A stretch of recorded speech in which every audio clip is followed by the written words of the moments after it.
Coming up on News 3 at 5:30, a busy night for area police officers. The latest on a shots fired incident downtown. And the story of a unique group of enthusiasts visiting southern Wisconsin. And a live look outside. Rain is starting to clear up. Dave Caulfield will have your first alert forecast. This is News 3 at 5:30. Good evening and thanks for watching News 3 at 5:30. I'm Keely Arthur. We start in Platteville as Lancaster Street is reopened tonight after roads closed for a police investigation. Platteville police officers say Derek Eastlick was arrested earlier today on battery charges. He was hiding in a residence near Lancaster and Adams Streets, so police set up a perimeter and brought in additional officers to search for him. Before police could secure a warrant, the Eastlick jumped out a window and ran away. Police later arrested him with no incident. We're hoping to learn more about this incident and we'll update you on our website, channel3000.com. In Dane County, authorities say one person is dead and two others injured following a head-on collision. At around 9:45 a.m., a 58-year-old man was driving at the intersection of County Road PB and Highway A in the town of Montrose when an 18-year-old man hit him head-on. The 18-year-old died at the scene. The 58-year-old and his passenger were both taken to the hospital, but should be okay. Madison police are also investigating a shooting on the east side last night. Police say they were called around 8:45 p.m. following reports of a car crash and shots fired on the 3900 block of East Washington Avenue. Officers say two people were shooting at each other from different cars and found casings and bullet holes in one of the vehicles. No one was injured, but police are still looking for the suspects. Madison police also investigating after two pedestrians were hit by a car near the state capitol early this morning. Officers say around 2 a.m. two people were walking near the corner of King and East Doty Street when they were hit. A 26-year-old man was taken to the hospital after hitting the windshield of a car while the woman suffered an arm injury. Police are interviewing several witnesses who were at the scene at the time, asking if the car or pedestrians had the right-of-way. The driver did say on scene to talk with police. Drugs were found in the car. However, it's unclear if the driver was under the influence at the time. Authorities in Germantown say a pedestrian was killed early this morning near Milwaukee. Police say just after midnight, the victim ran out onto Interstate 41 and was hit. The person was allegedly running away after a nearby business called to report disorderly conduct. The incident is still under investigation. And let's turn it over now to our meteorologist, Dave Caulfield, with your first alert forecast. Hi, Dave. Keely, we have started to see that sunshine once again after the clouds clear out from this very, very slow-moving low-pressure system, finally starting to weaken and move far enough away where those clouds getting out of here. Now, that being said, we do have a few showers still popping up closer to Lone Rock and across Iowa County, closer to Viroqua and Camp Douglas, but they are very minor, not too much to worry about. And this is what it looks like in Madison. Much, much better on the WISC-TV Skycam. Currently at 78 degrees with mostly sunny skies. That wind is still gusty, though, north-northeast at 17 miles per hour. Dew points have moved into the lower 60s. Temperatures across some other spots, 79 in Boscobel, 77 in Mineral Point and Lone Rock, and in the Dells. We've made it to 81 in Janesville. Dew points are a little bit better in the mid-60s, still some upper 60s, so a little bit on the humid side. That humidity is with us tomorrow as well. Wind speeds are out of the north at about 10 to 20 miles per hour. The breeze does die down this evening, decreasing clouds and mild with temperatures falling through the 70s into the upper 60s. Coming up, we'll talk about the sunshine returning, some nice weather to start your work week in your first alert forecast in just a few minutes. Looking forward to it. Thanks, Dave. Biologists say milder winters are leading to more mosquitoes during the summer. Researchers at the University of Wisconsin-Stevens Point say those warmer temps and more snow on the ground help mosquitoes survive through the winter. As a result, an uptick in mosquito-borne illnesses like West Nile is a possibility later this summer. Experts say you should take precautions like wearing long sleeves and pants outdoors and make sure to use bug spray. A unique rally in southwest Wisconsin is drawing enthusiasts from across the country and parts of the world to the Wisconsin River today. Our Madeline O'Neill is back from Grant County with the details. Keely, Muscadet is home to the 2018 World Hovercraft Cruise, where hobbyists from as far away as Holland came to join. And locals stopped by as well to see what the world of hovercrafts has to offer. Our town needs a little excitement every now and then. Born and raised in the small village of Muscadet, Elisa Spitzbart is used to the familiar ways of getting around. We drive UTVs and ATVs and four-wheelers. But a type of vehicle she's never tried out is taking over her hometown. Well, that's what I'm going to do here in a little bit, is go on a ride. So I'm so excited about that. It's just such a unique feeling. A unique feeling from a one-of-a-kind craft. Very much a niche hobby. During a 4-day weekend, the Wisconsin River is full of hovercrafts. We had what we call the World Hovercraft Cruise. Vehicles supported by a cushion of air that you can drive just about anywhere. Sort of like driving a mix between a jet ski and an air hockey puck, because there's no friction. There's no other feeling like it. You'd be surprised what you can drive around and through and in between with these things. For Scott Gendra, it all started in the late 70s. Out of high school, I wanted to do something mechanical, but I wanted to look for something that might have been unique. With hovercrafts, that's where he landed. You can drive them around on the land, on the water, ice and snow. And I thought, there it is, that's neat. Of the nearly 100 enthusiasts at the rally, many build their own crafts. This is Blue Jay. After trying one out for the first time, Spitzbart is ready to hop on board. It was great. I said my son-in-law and my husband, they need to build us one of these. With about 50 hovercrafts at the rally, the Hover Club of America went for a Guinness World Record for the largest hovercraft formation ever assembled. It didn't quite work out, but there's always next year. Thank you so much, Maddie. Renovation of a historic building in Madison moves one step forward. The Garver Feed Mill will start renovations next year. A nearly $20 million project was approved by the city. Ian's Pizza will be one of the first new tenants in the building, and today officials with the restaurant held a community meeting. They discussed how they can help build up the East Side community and create a family-friendly area. It's going to take some learning, I think, but a lot of the feedback that we've been getting is that we're going to be busy, that we're going to have a lot of people in the area that are looking for a space that they can take their kids. The building will also feature an event space and a coffee shop. As Sun Prairie recovers from this month's explosion, community support for those affected is going strong. Many businesses have been fundraising through the past week, and Barachos of Sun Prairie is joining the efforts today. Barachos has been in Sun Prairie for 10 years, and being part of the community for so long has given them a real reason to get involved. Sun Prairie is like a big family. The whole entire town's got behind it to give back and support the local businesses and other businesses that got hurt by the explosion. If you drive down the street, you'll see the devastation, and there's so many people that are giving back, and it just feels great to be a part of it. 50% of sales today are going to the Sunshine Place and the Sun Prairie Business Improvement District. They are open until 9 tonight. Maxwell Street Days 2018 is coming to a close, and this year it continued to be a good deal for shoppers and business owners. Despite the gray weather, crowds made their way to State Street for the annual event. But the sales aren't just good for consumers. One State Street business that has been open for just under a year says this event means the difference between struggling and staying afloat. June was rough for us, but having something like this, I mean, we're going to make the month, you know, so it means a lot, you know, and this being our first time doing this, you know, we didn't really know what we were going to get into, and I'll do some things differently next year, but I'm very happy with how everything went so far.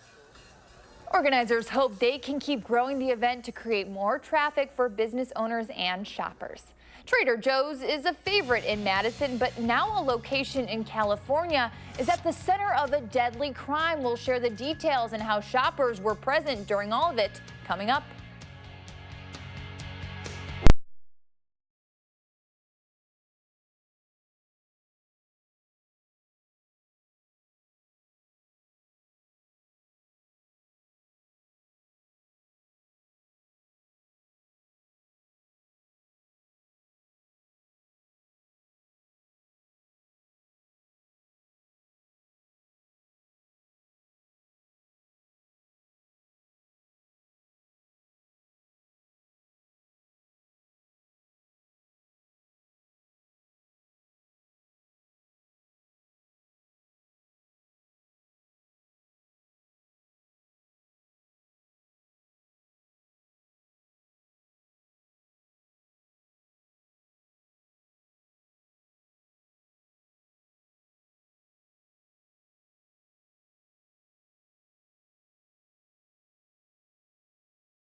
Welcome back. A California man faces several criminal charges following a Saturday afternoon crime spree that ended in a deadly standoff with police inside a busy Los Angeles grocery store. Dozens of shoppers and employees were held hostage during the ordeal that left one person dead. Jamie Yukas has the latest from Los Angeles.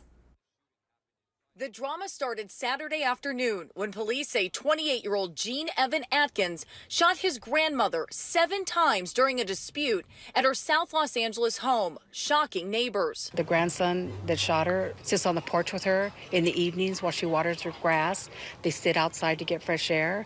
I never hear him speak. He's real quiet. Authorities say another woman suffered injuries when Atkins forced her into his grandmother's car. LAPD was able to follow that car using technology with LoJack. The shootout continued after the suspect crashed the car in the Trader Joe's parking lot, killing 27-year-old manager Melita Corrado. It is not clear if the employee who died was shot by the suspect or by police in the crossfire. Atkins then ran inside, sending about 50 terrified customers and employees diving for cover. And there is blood all over the floor. And it was like, it took my breath away. It got really real. Police say Atkins held people hostage inside the store for nearly 4 hours. A producer for the CBS News Los Angeles station was among the captives. The longer this went on, the worse it was going to get for sure, because he was bleeding and he was getting increasingly agitated. Some employees hid in storage rooms and offices. Ran upstairs, grabbed a couple coworkers. I grabbed an emergency ladder, barricaded the hallway,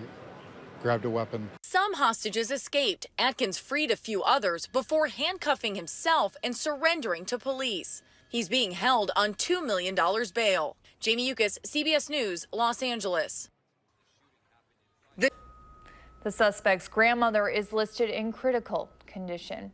Stay with us. The rain is finally moving on. Dave Caulfield has your first alert forecast next on News 3 at 5:30.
So we did see some sunshine yesterday, but also some clouds and rain the low pressure system causing all of this finally starting to move out as we head into this evening. And you can see on visible cloud track, I think the atmosphere took a little bit of proactive, folks, because we are clearing up and clearing out outside. That is for sure as this low pressure system moves off to the east and also weakens. That is helping as well. That being said, a couple of blips on Doppler track still showing up this evening. As we zoom in, we can see just some very, very light showers to the west of Madison, closer to Lone Rock, and maybe some showers popping up closer to Viroqua and Camp Douglas as well. Over the last 24 hours, not too much rain, and we could use a little bit of a break. We got the perfect amount in many spots, although some downpours over the past couple of days were pretty significant, like one in Dodge County over the past 24 hours. Radar estimated about 3 inches of rain. For the rest of us, about 1/4 to 1/2 inch of rain. Where those showers set up, you could actually see the precipitation estimate kind of in the shape of that low pressure system as it continues to move out. So July precipitation, we're up to 2.9 inches of rain for the month of July in Madison. Average for the entire month is just over 4 inches, so we're just a little bit behind schedule, but we really did make up a lot of ground when it comes to the rain just over the past 2 to 3 days or so. Now we can enjoy that sunshine. Here's our time lapse in Madison. Started with some clouds, maybe some fog in some spots, but toward this afternoon and evening, we get that sunshine back, and that's what it looks like right now in downtown Madison on the Edgewater Skycam. Maybe some clouds here and there, but a good dose of the sunshine right now. Today, 78 are normal for this time of year, 82, so running about 5 degrees below normal once again for this time of year. I do think that we'll be a little bit closer to normal for high temperatures tomorrow. Right now, 78 in Madison, 76 in Watertown, down to 79 in Janesville, and 77 in Lone Rock. Dew points in the mid-60s for the most part, but closer to southwestern Wisconsin. Those dew points still near 70, so a little bit more humid. Wind speeds, one of the big stories today is even though we get a lot of,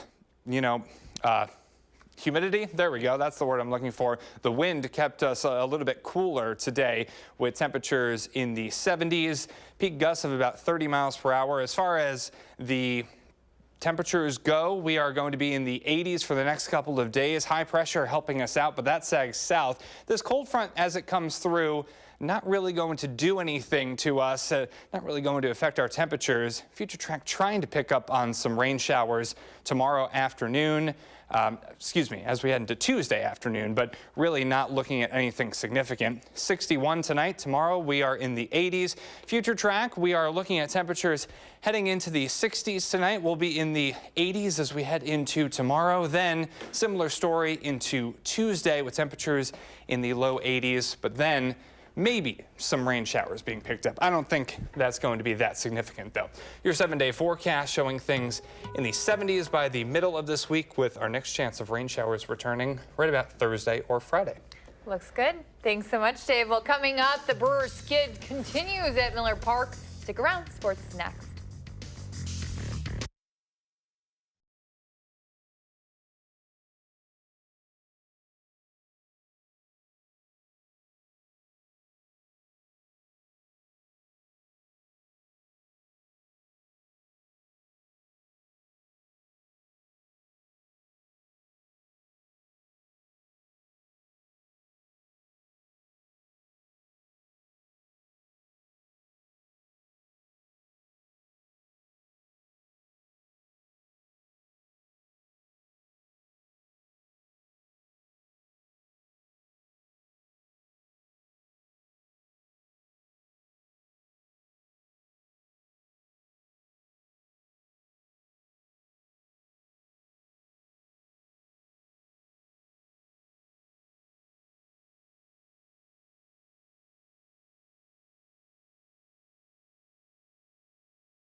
The Brewers trying to stop their slide by taking 2 of 3 from Los Angeles. Craig Counsell's teams dropped 8 of 10. Sunday, Brent Suter on the bump trying to stop the bleeding against the rejuvenated Dodgers. 3-2 visitors. Manny Machado adding on with 2 outs. Going all the way to the wall. Chris Taylor motors around from first to score. That makes it 4-2. Matt Kemp already has 1 homer off Suter. You know what's better than 1 homer? 2 home runs. Toyota territory, free plug. Dodgers win 11-2, taking 2 of 3. The Brewers have the Nationals in town starting tomorrow. Cubs and Cardinals finishing off a 5-gamer at Wrigley. Kyle Schwarber unties this one in style with 2 outs in the 6th. That makes it 3-2 Cubs, and it's Chris Bryant's turn. The pitch in on the hands, going to left. It's going to score Addison Russell. That makes it 4-2. Then Anthony Rizzo piling on in the 8th. He's hot from the leadoff spot. Cubs win 7-2, taking 3 of 5 in that series. Current standings, the Cubs up top and looking down 3.5 over the Crew. The Pirates have won 9 in a row, but they're still way back. St. Louis just a game over 500, and the Reds getting comfy in the basement, 15.5 off the pace. The final round of the 147th Open Championship, arguably one of the top 10 finishes in the tournament's history. Tiger, Spieth, Rory, Rose in the middle of a logjam at Carnoustie. But who would blink first? Tiger hit a fan with a ball, then signed some stuff for him that'll be worth money. Tiger, great on Saturday, didn't have it today. Finished at 5 under par. Jordan Spieth, the reigning champ, 5 over on Sunday. Finished 4 shots back. Francesco Molinari on 18. 2 words for his final round. Bogey free. 8 under par, but he would have to wait. After tapping in, nervousness starts because Xander Schauffele still in the hunt. Now, he had to hold this shot to force a playoff. Really good, but not good enough. You know how many Italians have won major championships? 1, Francesco Molinari. He wins today, 8 under, to win his first career major. Well, if you drew up a near-perfect football scenario for a kid growing up in Wisconsin, you'd play high school ball, play for the Badgers, get drafted by the Packers, play 11 years in green and gold, block for Brett Favre and Aaron Rodgers, and win a Super Bowl. That's the Mark Tauscher story. This weekend, the Auburndale High School grad joined kicker Ryan Longwell in the 48th class of the Packers Hall of Fame. Tauscher played for the team he grew up rooting for. His family and friends could watch him play, and he played for the only football family that counted. Just want to stay. I think that's always the case. There's always circumstances that if it's money or whatever it is that maybe you have to move. But when you're growing up with guys, like with Cliffy, you know, I'm playing alongside him the whole time. I think there's a big gain in having that. When you're accountable to guys that you really love and trust, I think that makes the team a lot stronger. Fellas, want to impress your lady friend, get her good seats to the ball game, and then show off immediately, if not sooner. Look at this guy. Foul ball going up, 2 hands. Fundamentally sound, snags it like his little league or maybe high school days. The Tigers-Red Sox game. Dude says, yeah, I know. Makes the play. And then what you do is you get dap, and then you give her the ball. See, that's the thing. So that doesn't impress me, Kevin. I would just want someone to buy me a hot dog. Okay, just a hot dog maybe next time. A beer and a hot dog. Wow, That's the barehanded catch. All right. If you're in the Detroit area, don't take Keely to a Tigers game. I think that's going to impress her. No. All right, we'll be right back.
Hi, I'm Michelle Carolla. Tonight on the news at 9, 1 year after Hurricane Harvey, there are still people out of their homes. How an organization with a connection to Madison is working to help them. That's first on Fox at 9.